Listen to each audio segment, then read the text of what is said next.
Good evening, welcome back to Small Business Live with me, Victoria Canham.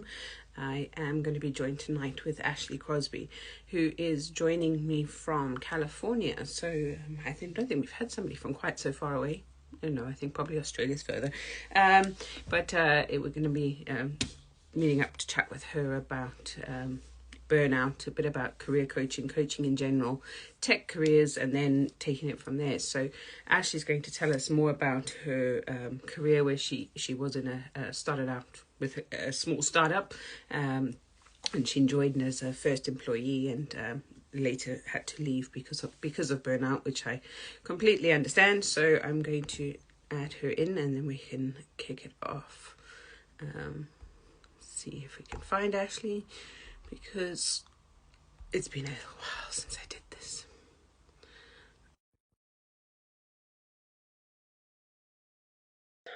So how are we all tonight? It's 6 o'clock here. Right? It's 10 a.m. over in the US, in California. So here we have Ashley joining. Hi, Ashley. Hi. nice to see you. It was 10 a.m. there, right? Yeah, yes it is. Yeah. It's nice to have you on. Like I said, we're going to start out a bit with the weather. Here in the UK, it is, of course, raining. How is it out in California? Whereabouts are So you actually? I'm in Central California. So we're out in the middle of the farms. So you know where all your almonds and raisins come from. um, but it's kind of a hazy blue sky out there today. But we did have that atmospheric river run through last week, so that was very UK levels of rain. Oh, okay. The weather's very mild out here at the moment, so we're not really sure what's our spring flowers are all coming up. So I'm not going to complain too much, but like I say, it is of course raining. So Ashley, why don't you tell us a bit about your business, how you got started, a little bit about your background, where you came from? Sure. So I really jumped into the workforce during the Great Recession. It was kind of a find whatever you can find kind of a job market, right? And where I landed was actually in tech, which was not where I was planning to go, but it's where I ended up. And I was working with a startup at the very, very beginning. Like I was our CEO's first employee, very beginning. Uh, and I stayed with that company for a long time and watched it grow, watched, like go through acquisitions, mergers, and it was very exciting until it plateaued and I was burnt out and I was just over it. And I just, I couldn't find other jobs. I wasn't really getting anywhere. Mm. And so I realized this is really important to me. This space, this headspace that I'm in, and helping other people get out of this headspace, because what I was doing as a people manager was trying to help keep my direct reports and that out of that, like getting burnt out to getting overworked kind of headspace. And so I was like, this is what I want to do. This is what I want to help people with. So I quit my job last spring to start Authentic Narratives. And it's all about helping people see who they really are, and actually share that with the world, because I found working at that job and working at other places before that a lot of people are not themselves at work. They have their work persona, and I it drove me crazy. Or there was the niceties of working with large corporations, or the I've got to, like, just like, that's the way it's done aspects of it. It drove me crazy. I'm like, why don't we talk like real humans, like real people, treat people like people. And so that's where the idea of authentic narratives comes from. Like, it's authenticity is extremely important to me. I don't like business speak. I don't like business jargon. I don't like just how we put large corporations on a pedestal because they're large corporations. And it's also, you do have to own your story and own who you are. And so that's where the narrative side of it comes from. That's great. And Ed, who is your target audience, and how do you and what do you do to help them to bring out their authentic message? So it's a lot of helping people just be able able to talk about who they are. I think a lot of us have been kind of taught to close ourselves off and to only show part of ourselves to the world. You know, it's that whole like, I don't want to be too weird. I don't want to be too different. I just don't want people to think I'm too weird.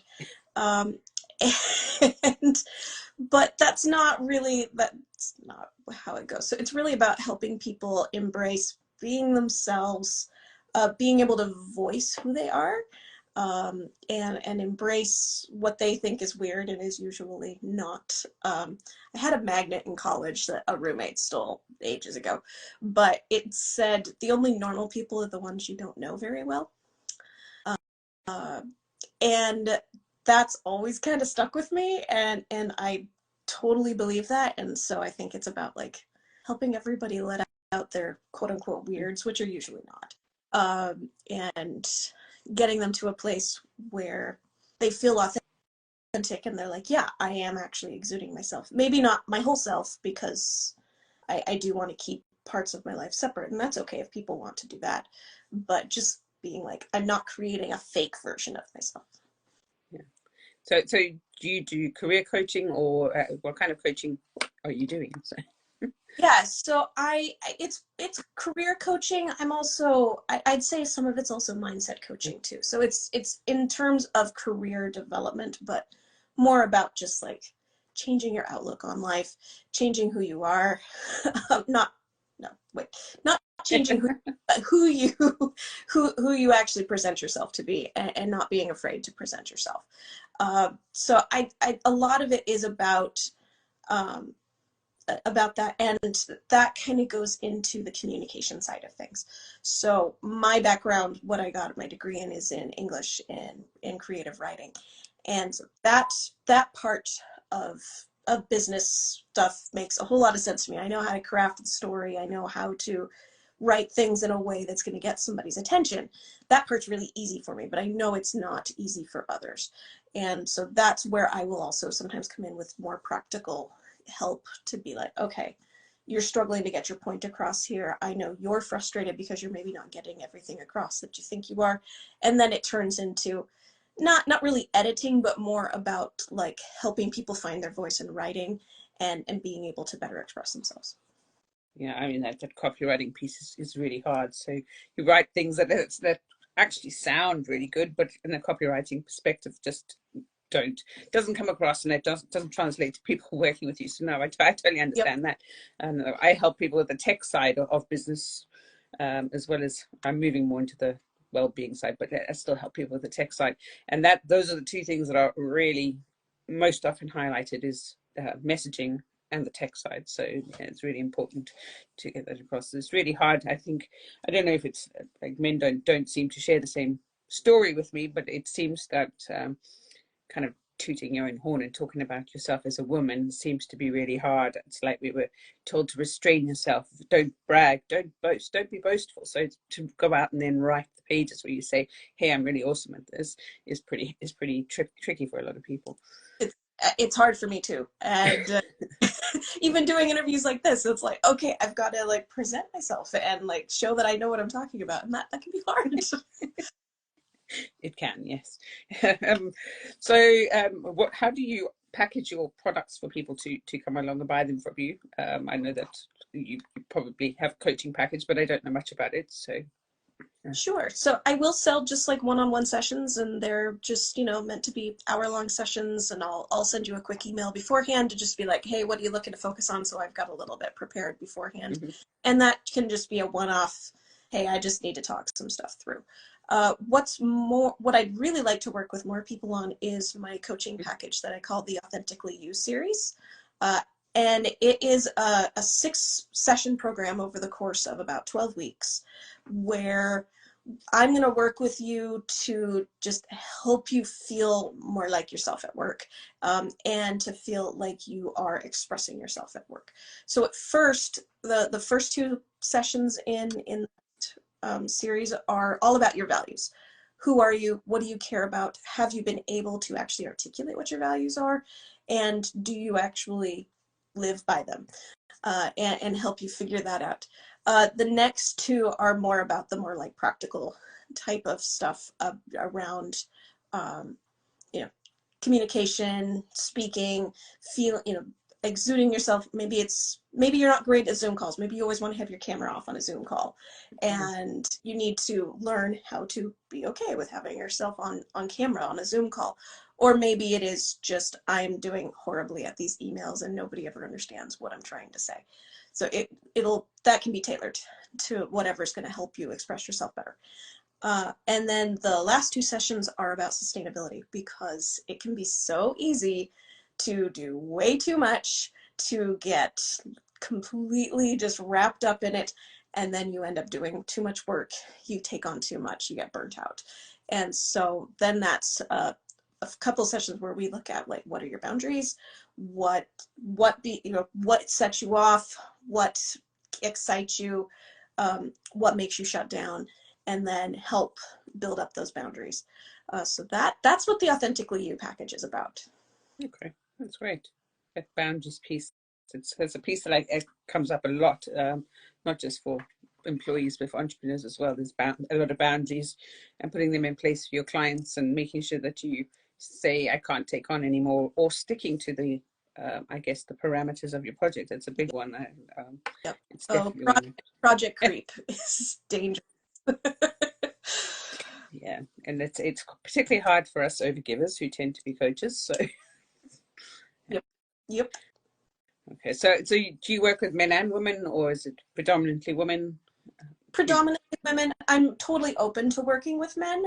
I'm mostly focused on millennial women, but I'll take anybody that's a cusper too, that, like a younger Gen X and older Gens. Just, I want you to have had like some experience in the workplace and have a good sense of what matters to you and what doesn't matter to you.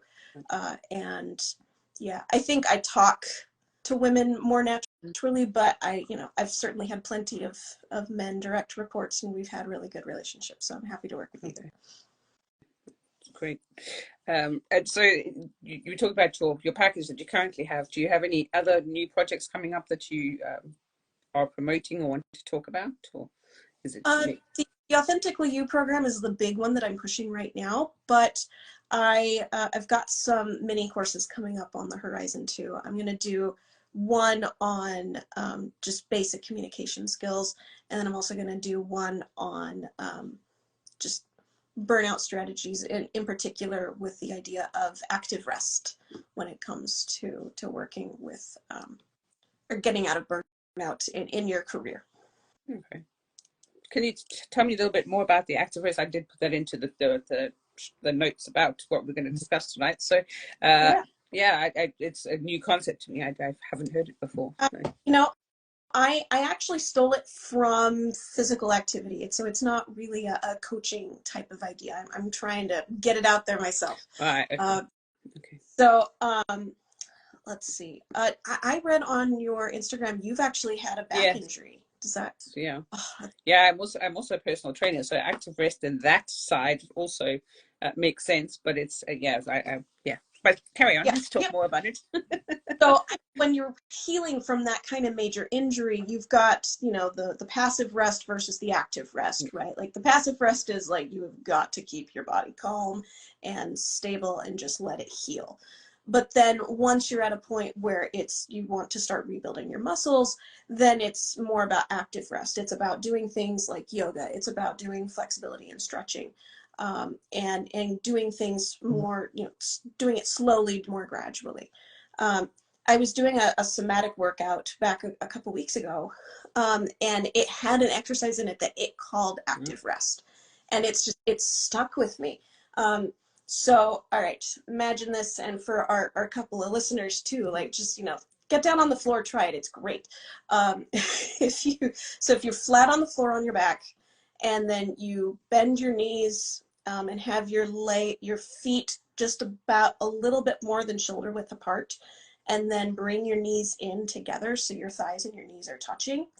And then you're gonna cross your arms, not like tight, but like just kind of drape them across your chest, and do that both ways. It feels so good. And like you're not putting in any work whatsoever. Gravity's doing all the work. in the stretch. But it's called active rest because your body's not doing anything. Like, you're not actually exuding anything, but you can feel the stretch in your thighs, in your hips, in your back, on your chest. And that idea really touched me, where I was like, this is how I got out of burnout in a more mental way. I, so now if I'm talking about my burnout with my old job, I was binge watching a ton.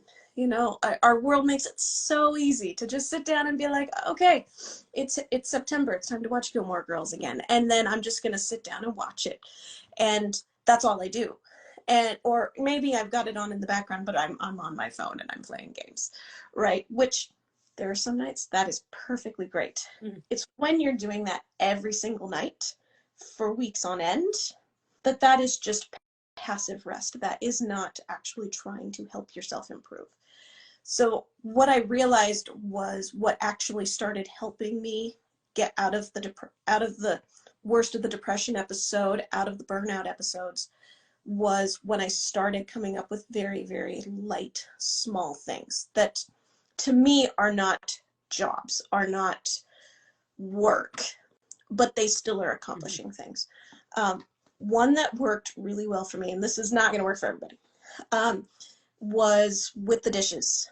If I let them pile up too much, I would say, okay, I'm going to go to the sink, I'm going to wash 5 dishes, and then I'm going to dry those 5 dishes, and I'm going to put those 5 dishes away.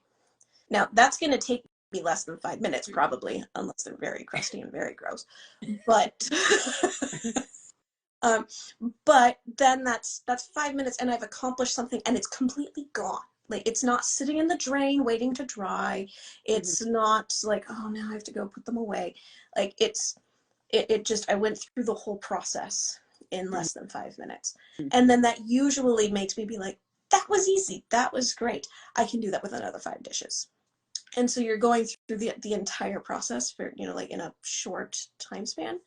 And then that's what I found with work too, was picking the tasks that weren't work type tasks. They were just things I needed to do that weren't draining, that didn't take a lot of brain power, that still gave me a sense of accomplishment. So what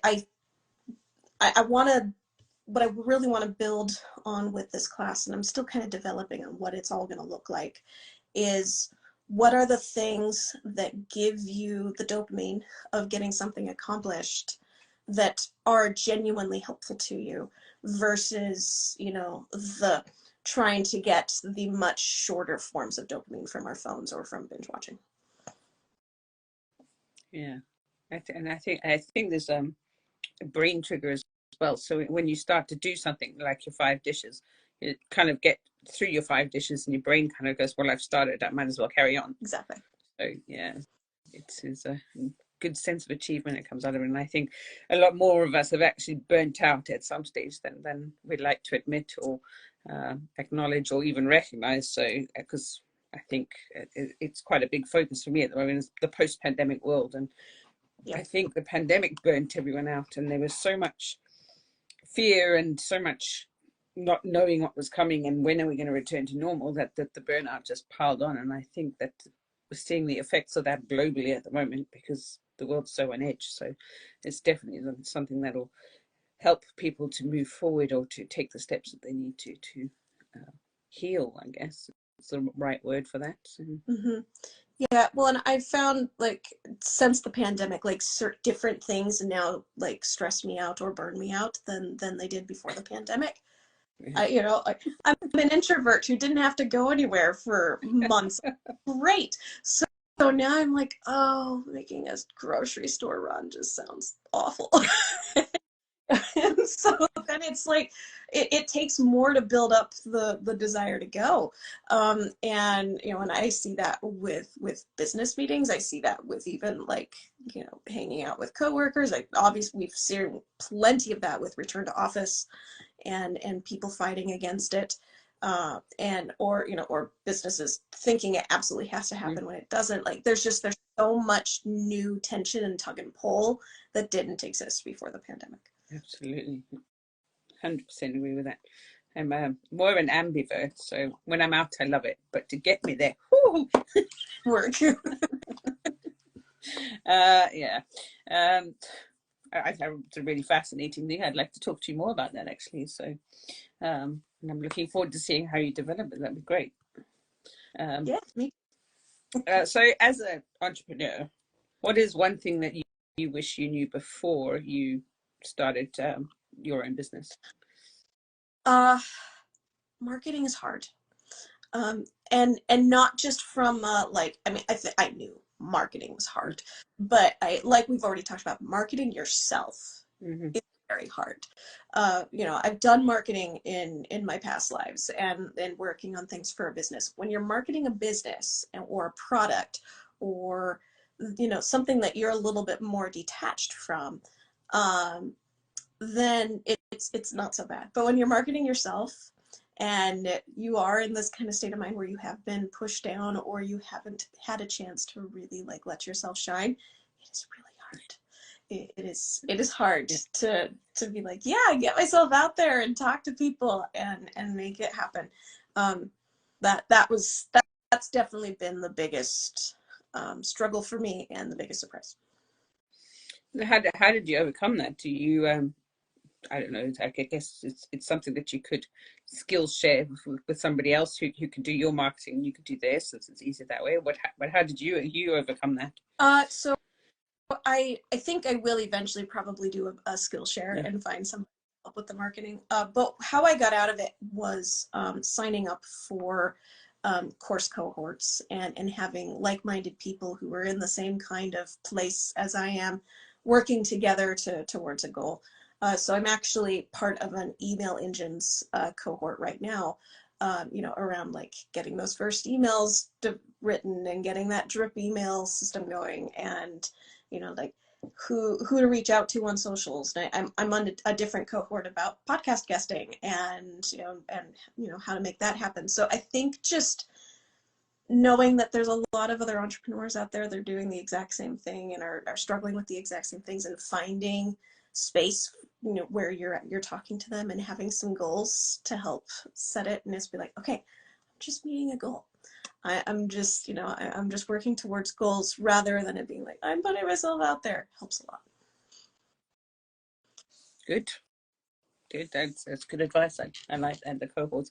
Also, another thing that I've done that you may find helpful is to set up a mastermind with some other entrepreneurs who may be a couple of steps ahead, maybe some are a couple ahead and a couple behind, so that you have a good balance, so you can support each other that way and get it out, because it's a way of getting some free support as well, so, as well as joining the cohorts, etc. And you're all supporting each other. And I know that these Instagram pods that people used to do where they promote each other just don't work anymore. And actually, Instagram are like blocking them. But yeah, so we've got to get around it somehow, Yep.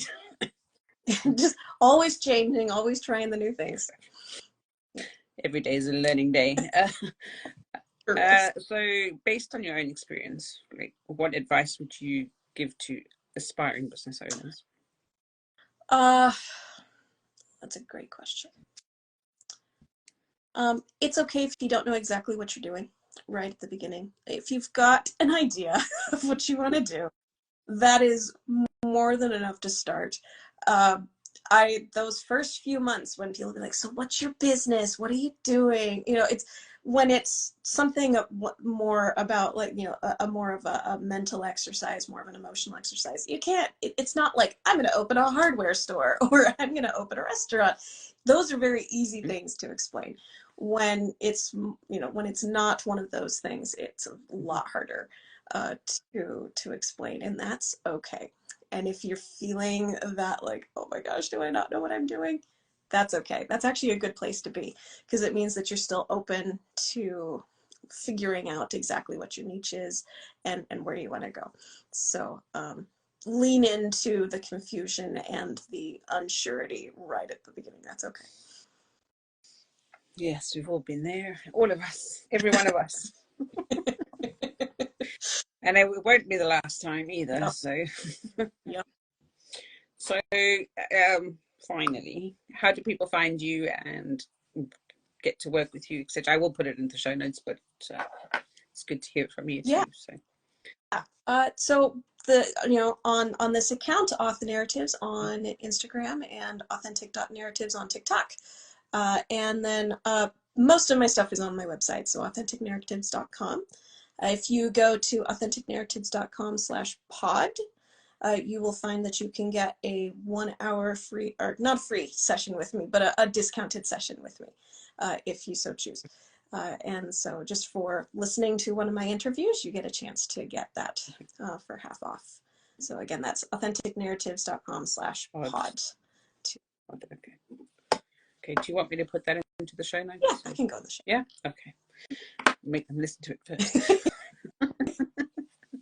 Okay, well, Ashley, it's been really great to speak to you, and I really look forward to hearing more about active rest and hearing how that develops for you, and more about authentic narratives and following along with your journey. It's been really great to meet you and find out more about you. Yeah, I appreciate it. This was a great opportunity. Thanks for working with me, and yeah, looking forward to seeing what more is going on for you on the horizon as well. Thanks. I'll speak to you soon. All right. And have a great day, Thanks. since it's only just starting for you. I know. And have a great evening. Thank you. Bye.